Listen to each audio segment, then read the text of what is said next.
¿Qué tal? Bienvenidos. Hoy se abre la segunda sesión, o en realidad el segundo periodo de sesiones ordinarias de esta 50ª legislatura. Como ustedes saben, la presente legislatura se inaugura formalmente el 15 de febrero de 2025. Allí está la asunción de 99 diputados, 30 senadores electos en octubre de 2024. En esta hora previa estaremos hablando con los coordinadores de bancada de 2026, recibiendo ahora al diputado del Partido Independiente, Gerardo Sotelo. Gerardo, ¿qué tal? ¿Cómo estás, Daniel? Muchas gracias por la invitación. Felicitaciones por esta nueva responsabilidad que tenés, nada menos que en el Parlamento Nacional. Seguro que lo vas a hacer muy bien. Muchas gracias, Gerardo. Nada menos que en esta casa, bien lo decís. Vayamos a cuenta de hablar con mucho más detalle en el futuro a lo que te parece desde tu punto de vista que no debería quedar fuera de la agenda, cuáles son aquellas cuestiones, aquellos asuntos que deben sí o sí estar presentes en esta legislatura del 2026. Bueno, antes que nada, honrado por ser el primero, Sí. Además. Claro, en mi caso soy el único legislador del partido, no había... Coordinador de ti mismo. Exacto, ¿no? Que a veces no es fácil. No, me imagino. Pero yo creo que lo que no puede faltar en la agenda del Parlamento, en la agenda política, es aquello que para la gente es lo más importante. Tenemos graves problemas de seguridad, sobre todo en Montevideo, el área metropolitana, pero también en otras ciudades del país. Esto impacta principalmente sobre la gente de menores recursos, que lo vive de una manera dramática en su vida cotidiana y tiene implicancias de todo tipo. ¿Y asumís que hay posibilidad de una coordinación multipartidaria para encarar este tema? Mirá, la hubo el año pasado, estamos esperando, ya entró a comisión el proyecto de autonomía, digamos, para el INR, el Instituto Nacional de Rehabilitación, de Descentralización. Eso es muy bueno. Esperamos el plan de seguridad del gobierno. El Partido Independiente participó muy activamente del diálogo del año pasado por el tema de seguridad. Para nosotros es un tema central. Nosotros hemos dicho y lo reiteramos que el problema es de tal dimensión y exige un tipo de soluciones políticamente tan significativas que desde nuestro punto de vista requiere un acuerdo entre todos los partidos, si fuera posible. Veremos qué pasa, porque en esto uno ve que cada gobierno que llega tiene las mejores intenciones, después se enfrenta a la realidad y empieza a tener problemas. Y para la oposición, si tú no sos parte de la solución, lo más sencillo es sentarte a esperar que el otro fracase. Y eso es una lógica perversa.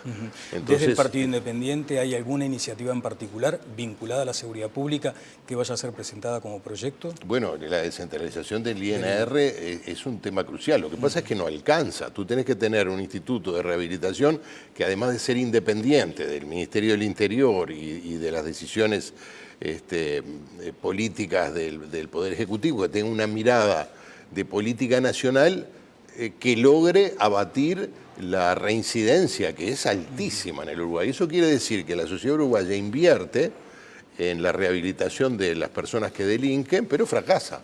Por lo tanto, ahí hay que tomar decisiones muy claras que significan asuntos que para cualquier gobierno puede resultar muy gravoso porque la gente está muy enojada con la situación, a veces plantea o alienta soluciones extremas que no son soluciones, que por lo general agravan el problema, y es un típico caso en el cual tiene que haber una política de Estado consensuada porque la solución, si logramos concebirla, es a mediano y largo plazo.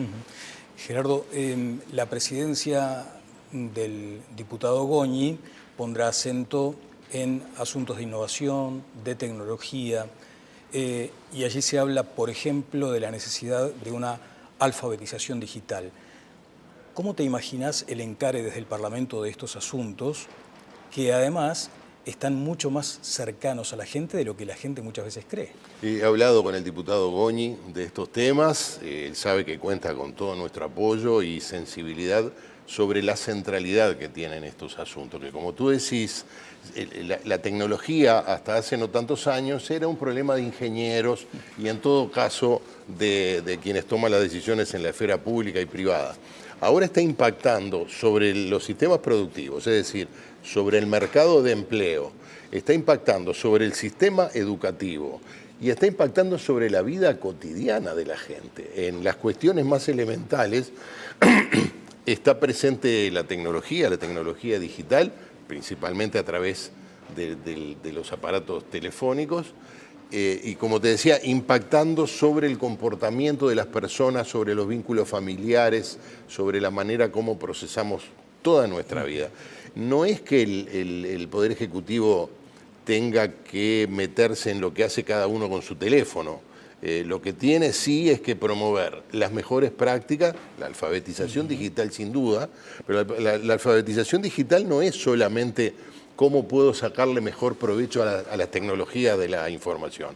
Es también advertir sobre sus riesgos y es también generar, es decir, en vez de reaccionar como hemos visto algunas iniciativas por allí, tratando de prohibir o de coartar o de limitar, hacerlo de una manera proactiva, basado en el principio de la libertad responsable. Claro, es decir, en esa línea vos entendés que debe concebirse la posibilidad de regular.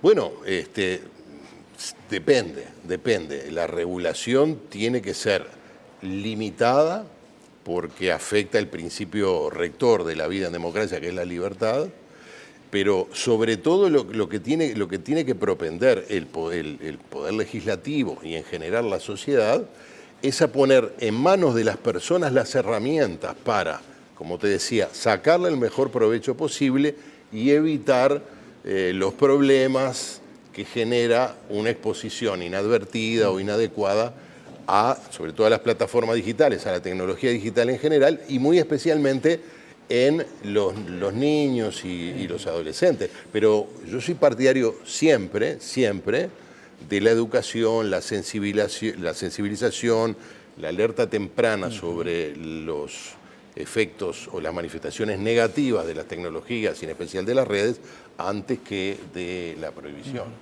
En el cierre, ¿cómo se incorpora la ética? ¿Es utópica concebida en un debate parlamentario, la ética aplicada, por ejemplo, a la innovación, a la tecnología, a la inteligencia artificial? Lo que ocurre es que la ética es algo que tiene que estar en todas las cosas, porque por lo menos para quienes tenemos una concepción liberal, republicana, del orden social y de la vida, hay principios que están por encima de los objetivos políticos. Lo que tiene que estar por encima no es la ideología. Aquellos que ponen la ideología por encima de todo, lo que terminan haciendo es justificando cosas que la ética convencional no justifica.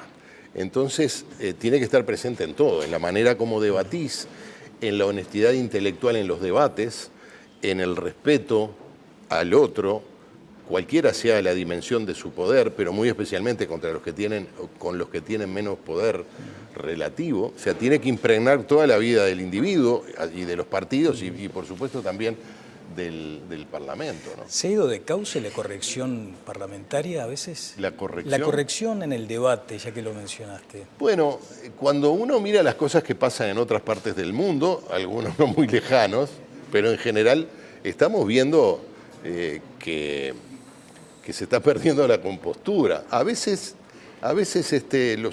los uruguayos tenemos una mirada diminutoria sobre nuestra forma de actuar. Yo prefiero toda la vida el respeto, la compostura y que los debates transiten y transcurran sobre normas éticas y de respeto al prójimo y no convertir esto en un reñidero de gallos, ¿no? Ahora, entre medio hay espacio para el discurso calor, encendido, para el calor, porque estamos defendiendo ideas que en algunos casos son incompatibles.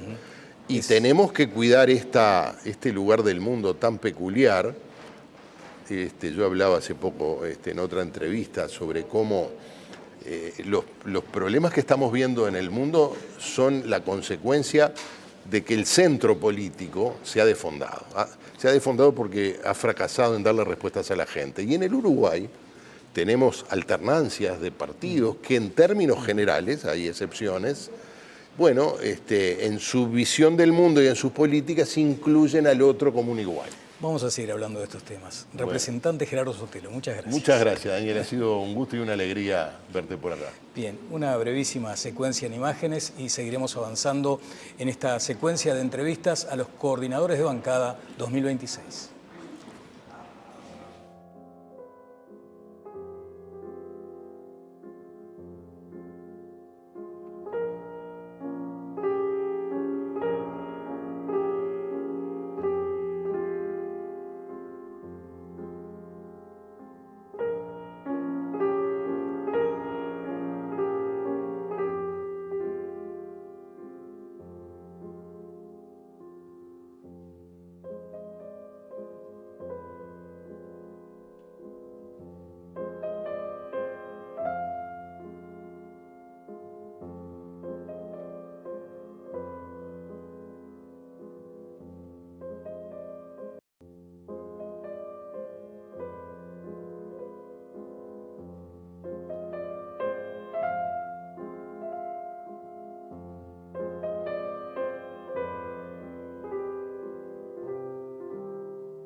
Y ahora el inminente presidente de la Cámara de Representantes, Rodrigo Goñi. ¿Qué tal, Rodrigo? Bueno, una alegría enorme, primero, Daniel, de que tú nos vayas a acompañar este año en esta renovación que siempre tenemos que hacer, continuidad pero renovación a la vez. Y bueno, nos estaban pidiendo que tuviéramos estos espacios de comunicación y bueno, nadie mejor que tú para ayudarnos a transmitir no solamente cuestiones informativas, sino también algunos otros aspectos de los legisladores que a veces la ciudadanía tiene que saber. Así que muchas gracias por acompañar. Gracias a ti por la confianza. Resumime en un minuto algunos contenidos del discurso, aquellos que puedan revelarse ahora, naturalmente, pero ya hemos advertido que la línea va por esto que hablábamos recién, la digitalización o la educación digital, el énfasis en la ética aplicada a la tecnología. 3 líneas. La transformación tecnológica con responsabilidad es el gran objetivo, el gran desafío. O lo hacemos nosotros, los uruguayos, a nuestra manera, u otras fuerzas la van a hacer por nosotros. Así que tenemos la oportunidad, estamos a tiempo a hacerla, a poder aprovechar todas esas cosas buenas que nos trae la tecnología, pero también sin renunciar a nuestra identidad, que es lo más lindo que tenemos los uruguayos, nuestra identidad de la libertad, de la justicia, del humanismo. Así que esa es nuestra gran tarea y también, naturalmente, creo que es bueno siempre, en un año que comienza, tratar de recomponer la mayor confianza posible porque es el único clima que permite afrontar las grandes batallas. Muchas gracias. Nos vemos. Y éxito en la presidencia. Brevísimo también este intersticio y seguimos avanzando con los coordinadores de bancada.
Seguimos adelante en estos momentos previos al inicio de la sesión parlamentaria en diputados con el diputado ahora Gustavo Alberto Salle Lorier, de Identidad Soberana. Gustavo, ¿qué tal? ¿Qué tal, Daniel? Mucho gusto estar contigo. Muchas gracias.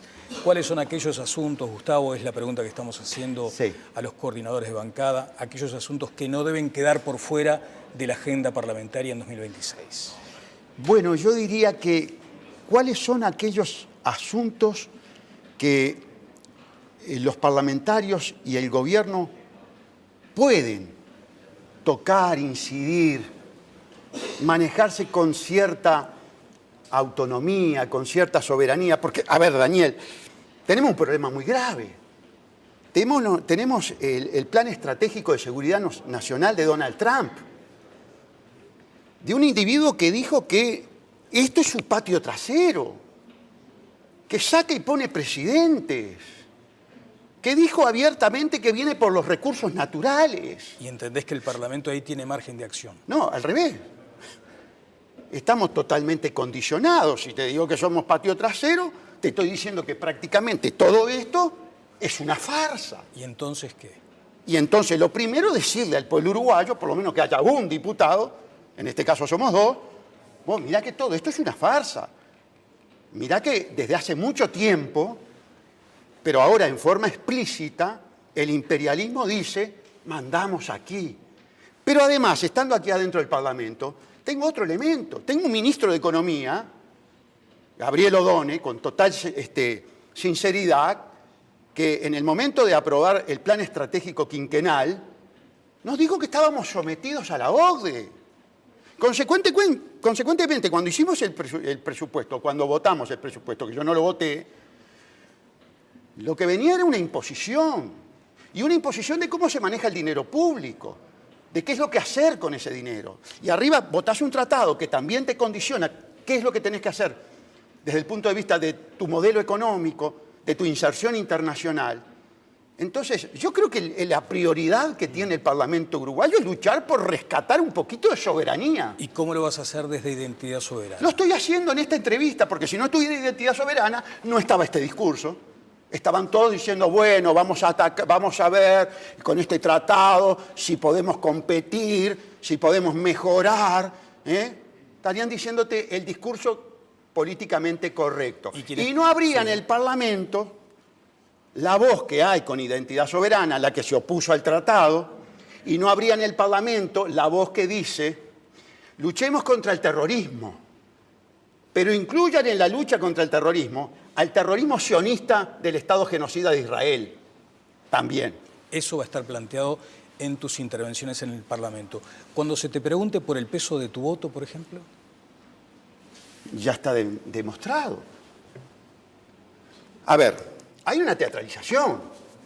Yo lo lamento y lo digo con mucho respeto, pero hay un partido único del nuevo orden mundial, que son los multicolores y el Frente Amplio.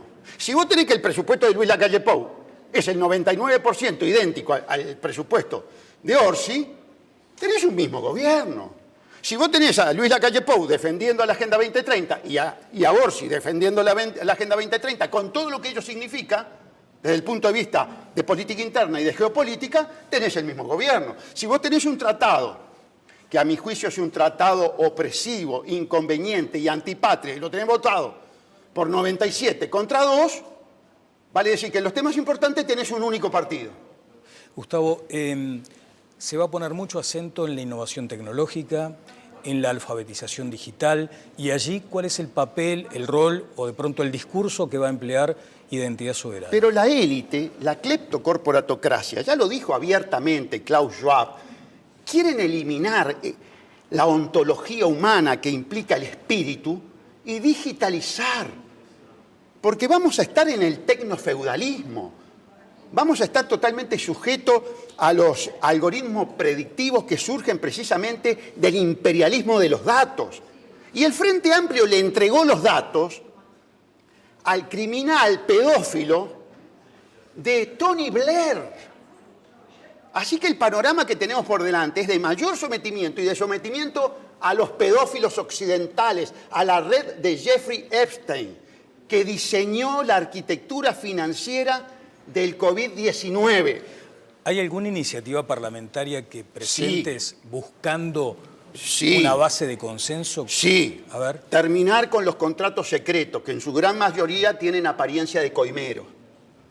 Terminar con la oscuridad de la trazabilidad del dinero público. Darle carácter vinculante, aunque esto implica una modificación constitucional, al Tribunal de Cuentas. Defender el dinero de los uruguayos. Defender la libertad de los uruguayos que está atacada con todo este sistema de la Agenda de la Agenda 2030. Luchar contra la perversa ideología de género, la degenerada ideología de género. Muchas gracias. Gracias a ti. El representante de Identidad Soberana, Gustavo Salle. Vamos a esta brevísima transición con imágenes extraordinarias del Parlamento para seguir avanzando con más coordinadores de bancada 2026.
El coordinador de bancada del Partido Colorado, Walter Berry, del departamento de Paysandú. Walter, bienvenido a este espacio. Gracias, Daniel. Un gusto estar aquí en este preámbulo, digamos, de un evento importante como es la rica tradición democrática de cambiar al presidente de la Cámara y hacerlo rotación de todos los partidos. Sí, para que la gente comprenda, lo que parece ser natural tiene también mucho de negociación previa. Sí, yo creo que la gente incluido nosotros mismos, porque también somos parte de la ciudadanía de este país, no nos damos cuenta del valor que tiene eso, ¿no? Y muchas veces recién lo valoramos cuando vemos cómo proceden los parlamentos de otros países y los enfrentamientos entre los diferentes partidos. Uruguay tiene fuertes enfrentamientos, pero tiene una rica tradición republicana que permite estas cosas, la gobernabilidad. Fíjese que hoy hay un partido en el gobierno que no tiene mayoría en una Cámara y sin embargo logró aprobar su presupuesto. Hoy va a asumir un presidente de otro partido y no va a ser el único en el periodo. Por lo tanto, creo que esas cosas son las que fortalecen esta democracia que hoy levanta un receso, comienza un segundo periodo de la legislatura. Son cosas importantes. Bien, vamos a ilustrar un poco a quienes nos están siguiendo en esta transmisión especial, en esta hora previa. ¿Qué significa ser coordinador de bancada? Bueno, significa una responsabilidad alta, ¿no? Porque primero que no estamos hablando de coordinar una bancada chiquita, estamos hablando de coordinar una bancada de 17 legisladores, que vaya si es importante. Y significa también tener la posibilidad de enlazar con el Senado, porque en esta particularidad que hoy tiene el Parlamento, no es menor ese tema, porque en el Senado tiene mayoría el Frente Amplio. Entonces, las negociaciones que allí se pueden dar terminan repercutiendo muchas veces en la Cámara de Representantes, donde se logran acuerdos en el Senado que después hay que respetarlos en la Cámara. Creo, acuerdo en el bien entendido de la palabra, ¿no? Por el bien del país, por las cosas que importan, ¿no? Claro, porque puede asumirse que coordinar es regimentar. No. Coordinar es articular las diferentes acciones que tiene que llevar adelante una bancada administrar las diferencias, tratar de minimizarlas y tratar sobre todo de que cuando lleguemos al plenario no vayamos con diferencias, sino que vayamos con una posición de partido sólida, fundamentada.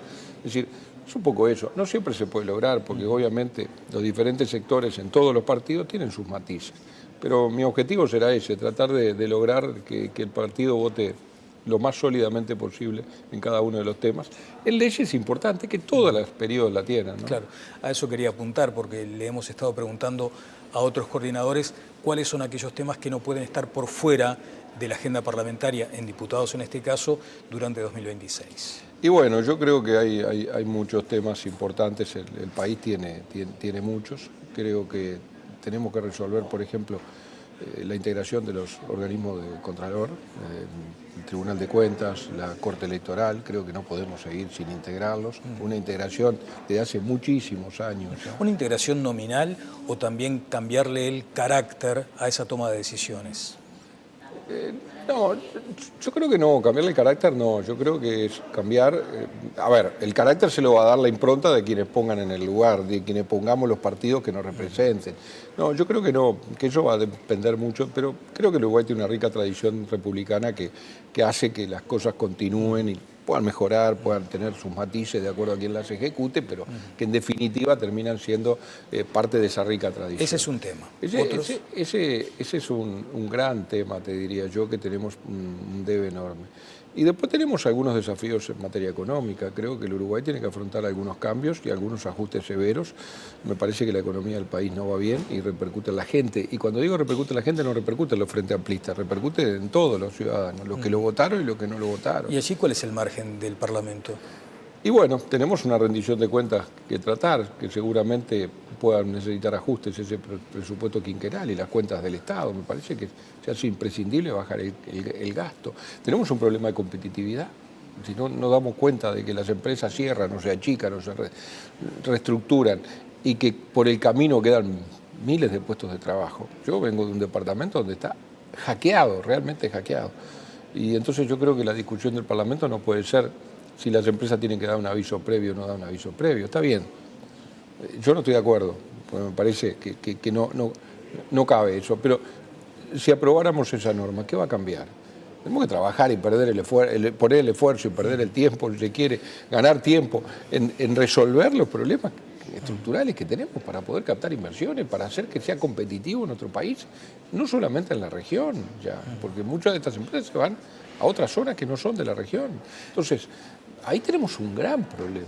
Perdemos empresas todos los meses. Y yo me pongo a nombrarlo, creo que nos cortan el programa, porque hay tantas empresas que no nos daría el tiempo. Entonces, me parece que ese es un gran tema, ¿no? El tema del empleo, el tema de la competitividad de nuestro país es un tema fundamental. Mencionaste en la respuesta anterior la impronta de cada persona que asume un cargo. En este caso, la presidencia de la Cámara de Representantes tendrá a Rodrigo Goñi promoviendo algo así como una alfabetización digital, prestarle atención a los temas de innovación, en el entendido de que al final del día termina cruzando transversalmente a toda la sociedad. ¿Desde qué lugar darán desde el Partido Colorado este debate, esta discusión? Desde el apoyo más absoluto y total para esas transformaciones. Rodrigo es una persona que ha trabajado muchísimo en esos temas. Yo lo vengo siguiendo desde hace mucho tiempo, fuimos compañeros ya en algunas legislaturas anteriores, no solamente en esta, y han sido los temas que lo han destacado en esta Cámara, ¿no? Obviamente que no son los únicos, él ha sido siempre un hombre de acuerdo, de tender puentes, de lograr consensos, tiene un tono muy pacificador, muy acuerdista, que le hace bien a un presidente de la Cámara. Sí. Yo creo que el que sale, Valdomir ha tenido esa impronta, creo que asume uno con esa misma impronta y creo que eso es bueno y me parece muy bien trabajar en esos temas de innovación, de inclusión digital, de aquello, el Parlamento del futuro, en el cual tanto trabajó él en los años anteriores. Me parece bueno y va a tener todo el apoyo nuestro. Creo que esas son las cosas que quedan para el futuro, que tenemos que pensar en los que vendrán, no los que estamos ya en el fin de la carrera política o por lo menos cerca. Sí, y allí, por ejemplo, ¿cómo se instala o debería instalarse el concepto asociado a estos temas, que es el de la regulación? decían algunos coordinadores de bancada, está muy bien tratar de darle un marco, pero sin perder libertad. Yo no solamente coincido con esa definición de está bueno darle un marco sin perder libertad, porque en el fondo yo creo que estas cosas no se pueden regular. Creo que la universalización de esto ha llegado para que no podamos desde el Estado poder regular estas cosas. Yo siempre dije esto cuando discutíamos la ley de medios, ¿recuerdas? Que fue tan polémica y sigue siendo tan polémica. Redactamos una ley de medios que hoy yo te diría que en un 90% es una ley vetusta, totalmente vetusta, y nos enfrentamos muchísimo por esas leyes. ¿Por qué? Porque hoy la comunicación pasa por otros canales, por ejemplo, que no es de los convencionales. ¿Y cómo haces para regularlo? ¿Cómo regulas el WhatsApp? ¿Cómo regulas las redes sociales en general? O la propia inteligencia artificial. Ni que hablar de lo que vendrá, porque recién está llegando. Entonces, yo creo que no solamente comparto de que no hay que perder libertades a la hora de regular, sino que creo que también es muy difícil, por no decirte imposible, poder hacerlo. Representante Walter Berry, muchas gracias. Gracias a ti, Daniel, y será un gusto poder estar contigo compartiendo otros espacios en los próximos meses. Y bueno, y desearle a Rodrigo una gran presidencia en estos 12 meses que tiene por delante. Seguimos con una brevísima pausa, avanzando con otros coordinadores de bancada en este año 2026.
Seguimos adelante en esta hora previa al inicio de la sesión de la Cámara de Diputados con el señor representante Carlos Varela Anestier del Frente Amplio. Carlos, ¿qué tal? ¿Cómo anda?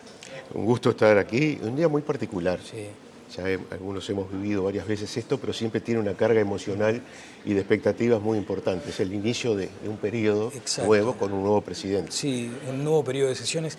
Para quienes puedan estar escuchándonos y no tengan en detalle lo que es no solo la acción parlamentaria del día a día, sino, digamos, estos hitos, este comienzo, ¿cómo ha de ser decodificado por personas comunes, tal vez que no estemos en el día a día de la Cámara? Bueno, lo primero es destacar algo que es, yo diría, casi exclusivo del Uruguay, por lo menos a nivel de América Latina.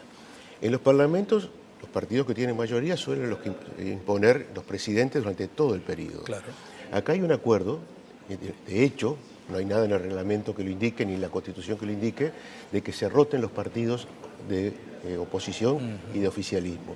Y yo creo que esto es una señal extraordinaria de confianza en el sistema, de confianza en la democracia, de buen relacionamiento partidario.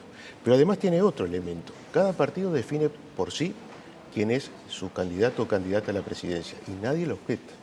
Es una decisión partidaria, cada uno se hace responsable obviamente de esa designación y todos la apoyamos. Entonces, creo que es un signo de madurez extraordinario, que, insisto, es excepcional. Sí. Cuando esto lo contamos a parlamentarios de otros países los asombra, porque ellos tienen otra práctica, que también es legítima obviamente, pero que no tiene que ver con esto que acordamos o acordaron algunos en algún momento y nos parece de una extraordinaria madurez, insisto. Claro, que en los propios discursos en la Cámara luego se refleja también Exacto. ese talante democrático, ¿no? Carlos, ¿qué temas, desde su punto de vista, a nivel de la coordinación de la bancada del Frente Amplio, no deben estar ajenos a la agenda parlamentaria en diputados en 2026? Bueno, yo creo que hay varios. Es una agenda que tiene que ser muy dialogada, porque como tú sabes, no hay mayoría del oficialismo en la Cámara de Diputados, eso nos exige un permanente ejercicio de negociación, que también es saludable y es bueno para el fortalecimiento institucional. Nosotros vamos por una agenda que tiene mucho que ver, como es obvio pensar, en temas de políticas sociales. Tenemos una prioridad que es la infancia que vive en niveles de pobreza. Allí hay una serie de proyectos que van a venir seguramente y que yo creo que van a ser acompañados por todos, porque la sensibilidad no es exclusividad de un partido político ni de una ideología. Tenemos temas, seguramente una agenda medioambiental muy importante. Hay varios temas arriba de la mesa que nos van a exigir y nos van a desafiar desde el punto de vista de legislar, no para impedir, sino para regular. Esto es muy importante. Hay aspectos que tienen que ver seguramente con la educación, hay aspectos que van a tener que ver con la salud y viene la rendición de cuentas, que es un hito importantísimo a mitad de año, que implica la primera rendición de cuentas de este gobierno y la perspectiva para el año inmediato. Esto más todo lo que se agregue, obviamente, en situaciones, por ejemplo, de acuerdos internacionales. Acabamos de votar el acuerdo con la Unión Europea. Yo estoy en la Comisión de Asuntos Internacionales y hay muchos acuerdos que son de menor volumen, pero muy trascendentes desde el punto de vista del impacto sobre la calidad de vida de la gente. Carlos, si me permites, uno, lo que decías al comienzo, ¿no? Lo de la pobreza infantil o la atención necesaria a esos sectores de alta vulnerabilidad con la rendición de cuentas. Allí, ¿cuál es el proyecto que de pronto pueda reunir como una base de consenso para que finalmente sea aprobado, para que se cristalice algo? Bueno, es importante destacar que tal vez no sea un proyecto único, porque cuando uno ataca los temas de pobreza, que son multicausales, a su vez tiene que atender que varios organismos del Estado, varios ministerios actúen en concordancia y a su vez con los recursos necesarios. Por lo tanto, estamos esperando esos proyectos que sabemos que van a venir. Tenemos los conceptos de los mismos, pero no tenemos la instrumentación todavía como para comenzar a tratarlos. Bien, después hay un asunto sobre el que ya la futura presidencia o la inminente presidencia en la Cámara ha puesto mucho acento, y es la alfabetización en lo digital, los aspectos vinculados a la innovación, y hemos dicho con otros coordinadores que además al final del día termina cruzando a toda la ciudadanía. O sea, nos impacta, definitivamente nos impacta. Pero desde el Parlamento, ¿cuál es el margen de acción ahí? Bueno, yo creo que hay mucho. A ver, nosotros estamos ante un extraordinario desafío que tiene que ver con el mundo del trabajo, con el mundo de la educación y con nuestra vida particular. Las innovaciones tecnológicas que vienen a una velocidad extraordinaria, la inteligencia artificial, nos pone ante un mundo que hace muy poco tiempo no existía y que ahora es nuevo. Y eso incluye al Parlamento. El Parlamento va a tener que adecuarse, va a tener que ayornarse a las nuevas tecnologías, a las nuevas formas de comunicación. ¿Cómo imagina ese ayornamiento? Bueno, yo imagino, y en este sentido creo que tenemos una virtud, que es el presidente que vamos a tener, que está trabajando mucho sobre esto desde hace tiempo y hemos conversado mucho. Yo creo que, por ejemplo, hay que readecuar algunas normas de funcionamiento parlamentario y de comunicación con el ciudadano. El ida y vuelta que se genera naturalmente tiene que acentuarse. Y tal vez avancemos, no ahora, pero yo creo que en el horizonte a una democracia digital. ¿Qué sería una democracia digital? Que el ciudadano pueda empezar a votar de alguna manera sobre las decisiones que el gobierno toma. Eso implica toda una serie de instrumentos. Un cambio cultural, además. Y de cambio cultural. Pero yo creo que las nuevas generaciones están prontas para ello. Tal vez no nosotros. Pero las nuevas generaciones ya toman las redes para decidir sus compras, sus trámites, muchas veces sus decisiones en infinidad de elementos. Bueno, ¿por qué también no pensar que incidan en decisiones del Estado. Tal vez no todas, obviamente, pero empezar a abrir el abanico de posibilidades de que el ciudadano o la ciudadana se sienta involucrado directamente en las decisiones que tomamos. Diputado, hay cierta incredulidad en la forma en que el Parlamento, y en este caso en diputados, pueda articularse una regulación, un marco regulatorio para la inteligencia artificial. ¿Hay margen para trabajar en ese sentido? A ver, hay margen, pero hay un problema que nos pasó ya cuando, yo recuerdo cuando votamos la ley de medios hace unos años, que se criticaba que no estábamos regulando el Internet. Buscamos antecedentes en el mundo y no se había regulado en ningún lugar, porque es muy difuso dónde estaba el Internet y dónde está la inteligencia artificial. Pero estamos ante una amenaza, o sea, ante una posibilidad y ante una amenaza. Y tenemos que buscar las formas de generar alguna regulación al respecto. Yo no tengo ninguna respuesta hoy, pero creo que es un desafío que tenemos por delante. Bien. Diputado Carlos Varela del Frente Amplio, muy amable. Muchísimas gracias. Bueno, y seguimos ahora también apelando a una brevísima pausa para ya empezar a darle el cierre con los restantes coordinadores de bancada de 2026.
Y en el cierre de esta hora previa al inicio de las sesiones 2026 en la Cámara de Diputados recibimos a Juan Martín Rodríguez Acosta, el coordinador de bancada del Partido Nacional. Juan, ¿qué tal? Un placer, Daniel, la verdad, estar participando de esta inauguración de un mecanismo también de comunicación y de sacar el Parlamento a la sociedad.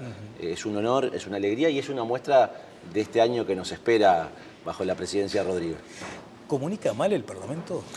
No sé si mal, tal vez comunica con mecanismos, con elementos, con herramientas de otro momento. Lo conversábamos recién con trabajadores de aquí del Parlamento. Nuestro canal de YouTube, el único contenido que hasta ahora ha tenido básicamente es la transmisión de las sesiones, que es muy importante, por supuesto, porque la ciudadanía tiene derecho a saber. Ahora, si todo se limita a lo que los martes, los miércoles se pueda emitir, aparte que son transmisiones eternas, Se han hecho avances en los últimos años pudiendo fragmentar las participaciones de los legisladores para que sea de búsqueda más rápida, pero con eso no alcanza. Si el Parlamento no genera contenidos, si no contamos también con comunicadores como vos y como tan preparados que hay en nuestro país para que nos ayuden a transmitir y que la ciudadanía pueda analizar, ver, enterarse y después juzgar. Juan, le preguntamos a los coordinadores cuáles son aquellos asuntos de la agenda que no deben faltar en 2026 en la agenda, en este caso de la Cámara de Diputados. ¿Cuáles son los asuntos que deben tener prioridad? Bueno, la respuesta fácil es la de todos los años. A mitad de año tenemos la rendición de cuentas y por supuesto ese se lleva entre 1 mes y medio y 2 meses de trabajo, primero en comisión, luego en el plenario, y ese es un tema central. Pero más allá de eso, e independientemente de los temas, creo que hay una condición, lo decíamos hace un año, el 15 de febrero del 2025, cuando nos tocaba votar a quien ayer terminó su tarea, Sebastián Valdomir. Este Parlamento y en particular la Cámara de Diputados, por su integración, requiere mucho diálogo, mucho diálogo.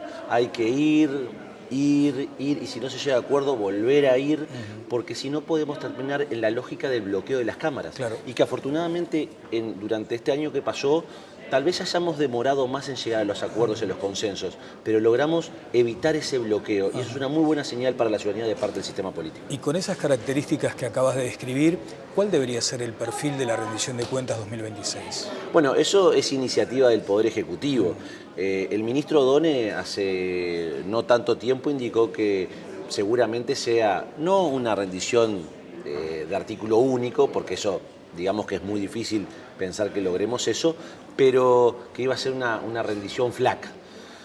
Bueno, los números que se han hecho públicos en las últimas semanas, no solamente los que se hicieron públicos antes de ayer, sino el crecimiento del país, el tema del dólar, el tema de la inflación, yo creo que eso le va a alterar esa idea inicial que el ministro Odone manejó y seguramente, de hecho, creo que ayer, en alguna exposición pública que hizo ayer o antes de ayer, hizo referencia a que se iban a mandar medidas tributarias sobre mitad de año.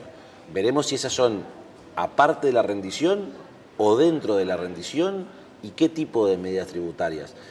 Cuando comenzamos el año pasado, el gobierno se había comprometido a no incrementar impuestos y sin embargo 6 meses después con el presupuesto vinieron nuevos impuestos. Bueno, veremos qué sucede, pero el Poder Ejecutivo deberá resolver qué tipo de rendición vamos a tener. Juan, con ese tono del entendimiento político es que se destaca el logro del presupuesto nacional. ¿Eso debería ser como la tónica rumbo a la rendición? A ver, convengamos que la decisión, voy a hablar en nombre del Partido Nacional porque no me corresponde hablar por los demás partidos, cuando el gobierno presenta el presupuesto a las 48 horas, 72 horas, no fue más de eso, que se reunió la agrupación parlamentaria del Partido Nacional y definió que iba a dar sus votos en general para que el presupuesto avanzara. Y así fue. Después pudimos discutir, en algunos puntos no nos pusimos de acuerdo. En los aumentos de impuestos nosotros no estábamos dispuestos a acompañar, pero el gobierno consiguió los votos necesarios. Pero en otros temas sí pudimos o acordar avanzar o incluso acordar que no era el momento. Y el gobierno tuvo esa consideración también para entender que no eran tiempos para avanzar en algunas normas. Esperemos que eso se repita en la rendición de cuentas, pero yo quisiera ir a un ejemplo muchísimo más cercano en el tiempo, de hace horas, que fue el acuerdo Unión Europea-Mercosur, donde el poder legislativo de nuestro país, a diferencia de los de Argentina, Brasil, Paraguay, recibimos al Poder Ejecutivo, recibimos a las agremiaciones, recibimos a los eventuales beneficiados, pero también a aquellos que pueden tener mayores desafíos. Y logramos en 1 semana y poco aprobarlo, discutirlo en la Cámara de Senadores, aprobarlo y hacer lo propio en la Cámara de Diputados. Creo que esa es la señal que tenemos que transmitir a la ciudadanía. Bien, y les hemos preguntado a los coordinadores de bancada desde qué lugar van a asumir el discurso, el debate, la discusión de este interés de la presidencia de la Cámara a partir de hoy de avanzar sobre la formación en ciudadanía digital, que nos formemos mejor en esos aspectos, la innovación, la tecnología, la regulación o la desregulación. ¿El Partido Nacional allí cómo se enfrenta? Bueno, yo no quisiera spoilear lo que voy a decir en unos minutos, porque además me toca ser quien presente a Rodrigo, quien proponga el nombre de Rodrigo Goñi en la Cámara. Entonces, no quiero que la gente que esté viendo se entere antes de lo que voy a decir en el cuerpo aquí a través de esta entrevista. Pero lo que no cabe duda es que Rodrigo Goñi ha hecho punta en temas de ciencia, innovación, tecnología, ética pública, el futuro, todas las políticas del futuro, la regulación de IA. Y Uruguay deberá también analizar si en el camino de la regulación de la inteligencia artificial va por la vía europea, si va por la vía norteamericana, porque son diferentes perfiles, respuestas que le han dado a esta nueva realidad. De hecho, si uno mira en estos últimos días, semanas, el avance de la inteligencia artificial ha sido tremendo. Y en eso es un puntal que Rodrigo tenga ese tema en la cabeza, no de hoy, no porque asume la presidencia, sino que hace mucho tiempo. Creo que va a ser muy bueno, veremos qué jugo le podemos sacar en este año que tenemos por delante. Señor representante Juan Martín Rodríguez del Partido Nacional, muchas gracias. A ti, Daniel, un placer. Y con Juan Martín Rodríguez estamos cerrando esta hora previa. Estaban convocados todos los coordinadores de bancada por una cuestión de agenda intensa del diputado Álvaro Perrone. No pudo estar en el horario pactado, pero lo tendremos seguramente en próximas instancias. Hasta aquí esta entrega, reiteramos, en esta hora tan importante aquí en el Parlamento, con un agradecimiento muy especial a todo el elenco técnico y de presidencia de la Cámara de Representantes que han logrado este material y este contenido. Así que nos volveremos a ver con personas en cámara.